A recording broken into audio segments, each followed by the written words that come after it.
Të dashur teleshikues, ju përshëndes. Po fillojmë lajmet në televizionin 4+. Aksioni për pastrimin e përrojit të Lushnjës ka nisur prej disa ditësh. Kryetaria e bashkisë Eriselda Sefa sqaron se bashkia do të vendos një grup me punëtor, të cilët do të kujdesen çdo ditë për mirëmbajtjen e tij. Ndërkohë qytetarët vazhdojnë derdhjen e ujrave të zeza në përrua. Përroji i Lushnjës po pastrohet nga bashkia nëpërmjet ndërmarrjes së pasurisë publike. Kryetaria e bashkisë Eriselda Sefa tregon se puna për pastrimin e shtratit të përrojit prej 2 kilometër ka filluar prej disa ditësh. Po pastrohet me ekskavator pjesa fundore e tij dhe po hiqen inertet dhe mbeturinat e tjera të hedhura nga qytetarët dhe bizneset. Gjithashtu punëtorët e bashkisë po pastrojnë përrojin nga bimësia e dendur që rritej në shtratin dhe në anët e tij.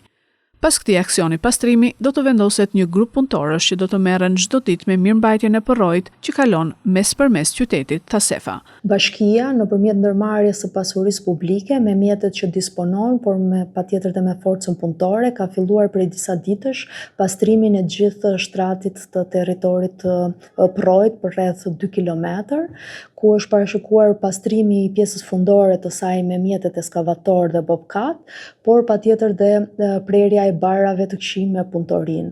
Nga ana e bashkisë dhe ndërmarrjes do të vendoset një grup specifik punëtorësh, i cilët do të merren çdo ditë me mirëmbajtjen e saj, në mënyrë që kjo zonë shumë e rëndësishme për qytetarët e Lushnjës, e cila përdoret edhe për shëtitjet e pasditeve, të ketë atë pamjen e duhur të rikualifikimit urban. Në përrua derdhen edhe ujrat e zeza të banesave anës tij, me anë të tubave siç i shikoni edhe në pamje, duke rrezikuar shëndetjen e tyre e të qytetarëve lushnjar dhe duke ndotur mjedisin. Kujtojmë që përroji i Lushnjës, projekti më i rëndësishëm për qytetin, nuk është marrë në dorëzim nga Bashkia e Lushnjës për shkak të punimeve të dobta nga firma që i kreu ato. Prodhimi i lakrës mbetet në ara në Divjak. Fermerët shprehen se pika e grumbullimit që eksporton nuk po tërheq prodhimin duke ulur çmimin aktual që po i çon në falimentim. Tonelata të tëra me lakër kanë mbetur në parcela në zonën e Divjakës. Këtë vit bujësor, fermerët në bashkinë e Divjakës kanë mbjell rreth 300 hektar me lakër të bardhë me një pritshmëri rreth 1800 ton prodhim. Aktualisht çmimi i shitjes së lakrës në tregun e shumicës së Divjakës është me 70 lekë të vjetra për kilogram. Fermerët shprehen se me çmimin aktual janë të falimentuar, pasi vetëm një fidan të mbjell e blejnë me 60 deri në 70 lekë të vjetra. Shtoktu kostot nga punimi i tokës, plerimi, spërkatjet, vaditja, vjelja me punëtor dhe nxjerrja në treg. Kostoja mesatare e 1 hektari të mbjell me lakër deri në shitje shkon afërsisht 7 milion lekë të vjetra. 1 hektar lakër prodhon mesatarisht 65 ton dhe e shumëzuar me 80 lekë për kilogram shitje, i bie që fermeri të marrë 5,2 milion të vjetra për hektar nga 7 milion të shpenzuara.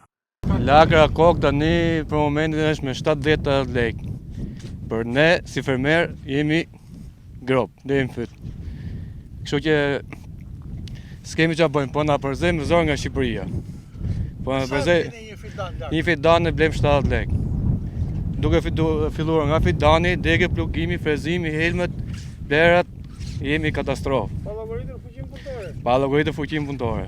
Kështu që nuk ja vlen, po na përzejnë me zor nga Shqipëria, po na përzejnë, po na bën dita që ti ikim në këtu. Herë e parë që bie kaq bolët. Nuk është hera parë. Nuk është hera parë. Këtu bujësia ka mbaruar çdo gjë. Ka mbaruar.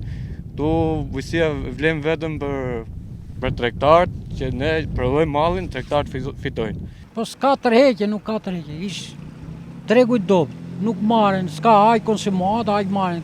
Një tregtar mund marrë 2-3 kujta lakë, 5 kujta lakër, s'ka tërheqje.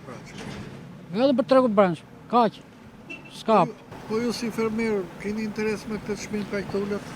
Po na keqe se van, ta lëm këtë toka të bëjmë frezë, kemi nevojë për 5 lekë, dhe marrim ato 5 lekë dhe shtet, kaq. Gjithmonë prodhuesi varet nga tregtari. Po pa treg edhe prodhuesi ishin në rrugë. S'ka treg, s'ka edhe prodhuesi dhe ngeli. Pas shpenzimit tona nuk bat llaf që të ziren, po munimi që po bëjmë, po vim në anës tu që pa bim, larg jemi edhe prap nuk ka tërheqje.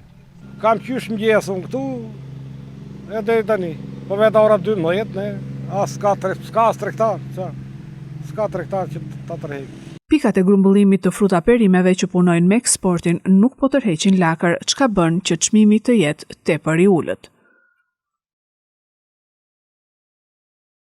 Përfaqësues të pushtetit vendor zhvilluan një takim në prefekturën e Fierit për situatën e emergjencës për shkak të rreshjeve. Kreshnik Ymeraj, përgjegjës i emergjencave civile, apeloi për koordinim të punës.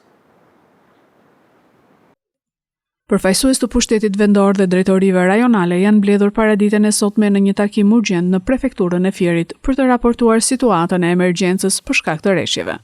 Problematika kryesore për të cilën janë angazhuar të gjitha strukturat në qark janë kanalet kulluese dhe sistemi argjinaturave për të përballur vëshimet e mundshme të 4 lumejve, Shkumbini në Lushnjë, Vjosa në Fier dhe Mallakastër, Semani në Roskovec dhe Gjanica në qytetin e Fierit.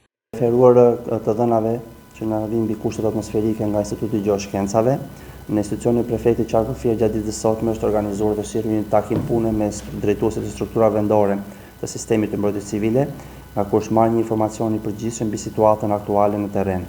Referuar të dhënave nga Instituti i Gjeoshkencave, pritet që në orët në vazhdim në qarkun e Gjirokastës dhe në qarkun e Vlorës të ketë rreshje me intensitet të lartë shiu, të cilat mund të ndikojnë në prurjet e lumit Vjosa, por që referuar të dhënave aktuale që ne kemi nuk pritet që të ketë dalje nga shtrati i vet. Por gjithsesi në këtë lum janë të evidentuara disa zona me risk të lartë, në të cilat mund të ketë cënime të sigurisë. Por për këtë janë marrë gjitha masat nga strukturat vendore, janë bërë pastrimet kanaleve kulluese dhe kanaleve dytësore, është rritur gatishmëria e mjeteve nga drejtoria e bordit kullimit, si dhe është në funksionalitet të plot dy hidrovorë që janë në pjesën fundore të zonës tonë. Më herët, inxhinieri i bordit të ujitjes dhe kullimit në Fier, Evarist Koliçi, bëri të ditur se sistemi kullues është në gjendje optimale dhe se të gjithë punojësit e bordit kanë kaluar në gjendje gatishmërie. Rreshjet në qarkun e Fierit kanë qenë me intensitet të ulët gjatë natës, por era e fortë ka shkaktuar defekte në rrjetin e furnizimit të energjisë elektrike, për riparimin e të cilave po punohet nga punojësit e OSHE-s. Aktualisht janë riparuar 13 fidera dhe po punohet për riparimin e 7 të tjerëve, ka pohuar Ymeraj. Problematik e vetme që është konstatuar në nivel qarku, referuar kushteve aktuale, ka qenë ndërprerja e energjisë elektrike në disa zona rurale. Kjo ndërprerje ka qenë për shkak të defekteve në linjat e transmetimit dhe jo defekte në stacione apo në stacione të mëdha. Grupet e punës OSHE-s kanë qenë në terren për normalizimin e situatës. Aktualisht që flasim janë rikthyer në punë 13 fider, të cilët kishin shfaqje problematike. Prefekti i qarkut Fier, Anduel Gjindi, ka kërkuar gatishmëri maksimale dhe reagim të shpejtë dhe të koordinuar në rast përkeqësimit të situatës. Shpresojmë që nuk do kemi, por gjithsesi ne do të kemi gatishmëri plotë të përgatitur për çdo lloj situate, në mënyrë që të minimizojmë sa do të pak dëmet që mund shkaktojë një situatë pa pritur. Edhe nga informacionet që kemi ne përgjithësi i qarkut Fierit nuk është shumë problematik për sa i përket përmbytjeve, por që të jemi përgatitur. Moti keq me shtrëngata dhe përmbytje do vijojë gjatë gjithë javës sipas sinoptikanëve, ndërkohë policia ka shtuar prezencën e saj në rrugë për shmangjen e aksidenteve. Moti keq ka përfshirë vendin ku si pasojë janë shkaktuar probleme në disa qytete. Në Lushnjë e Fier janë raportuar probleme me energjinë elektrike për shkak të erës së fortë. Grupet e OSHE-s ndodhen në terren dhe po punojnë për riparimin e defekteve. Mospastrimi i kanaleve kulluese rrit mundësinë e përmbytjeve të tokave bujqësore dhe fshatrave pranë lumejve në Lushnjë dhe Fier, por edhe në zona të tjera të vendit. Gjithashtu në qytete si Vlora, Durrësi, Lezhë, Shkodra, Mati, Laçi dhe në disa zona të Tiranës ka prezencë të lartë të ujit nga rreshjet e dendura. Sipas informacioneve zyrtare nga dita e djeshme deri të paktën në fundjavë, vendi do të përfshihet nga rreshje të dendura shiu, të cilat mund të shtojnë rrezikun për përmbytje. Sinoptikanët parashikojnë një situatë të rënduar nga rreshjet e shumta të shiut, pothuajse gjithë javën. Dita e sotme do të karakterizohet me rreshje me intensitete të larta, kryesisht në zonat veriore, ndërsa në mesditë pati rebeshe në gjithë zonat e territorit shqiptar. Në zonat jugore, rreshje do të jenë me intensitete mesatare, vetëm në orët e mbrëmjes do të jenë të larta. Ndërkohë si pasojë e rreshjeve të shiut, policia ka shtuar prezencën e forcave të saj në rrugë. Në një njoftim, policia ju bën thirrje drejtuesve të mjeteve që të respektojnë rregullat e qarkullimit në rrugë me qëllim shmangjen e aksidenteve.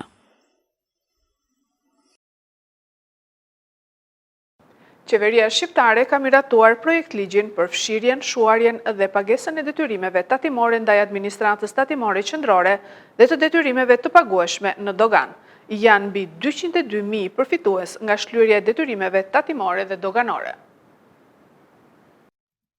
Qeveria shqiptare ka miratuar projekt ligjin për fshirjen, shuarjen dhe pagesën e detyrimeve tatimore ndaj administratës tatimore qendrore dhe të detyrimeve të pagueshme në dogan, i cili ka për qëllim të lehtësojë barrën financiare të tatim paguesve dhe të stimulojë rikthimin në aktivitet të subjekteve që janë ngarkuar me borxhe të papaguara. Ky projekt ligj synon të ndihmojë si individët dhe bizneset ashtu edhe administratën tatimore dhe doganore për të ulur borxhin e akumuluar dhe për të përmirësuar klimën e biznesit në vend. Projekt ligji ka mbërritur në kuvent, ku do të shqyrtohet nga komisionet parlamentare për miratim. Ky projekt ligj parashikon një gamë masash lehtësuese për tatim paguesit, duke përfshirë fshirjen e detyrimeve të papaguara deri më 31 dhjetor 2014, si dhe mundësinë e shuarjes së detyrimeve të periudhave të tjera, nëse paguhen një pjesë e tyre brenda afateve të përcaktuara. Pjesa tjetër e detyrimit mund të fshihet plotësisht. Përfitimet e këtij projekt ligji priten të jenë të mëdha për ekonominë shqiptare, duke ulur borxhin tatimor dhe doganor, duke lehtësuar procesin e pagesave për shumë subjekte dhe duke nxitur rikthimin e tatim paguesve në treg. Njëkohësisht, projekt ligji synon të përmirësojë marrëdhëniet mes tatim paguesve dhe administratës tatimore, duke krijuar një ambient më të favorshëm për bizneset. Projekt ligji parashikon dhe lehtësira për detyrimet doganore, si dhe mundësinë e shuarjes së kamatave dhe gjobave të ndryshme të mbartura nga periudhat e kaluara.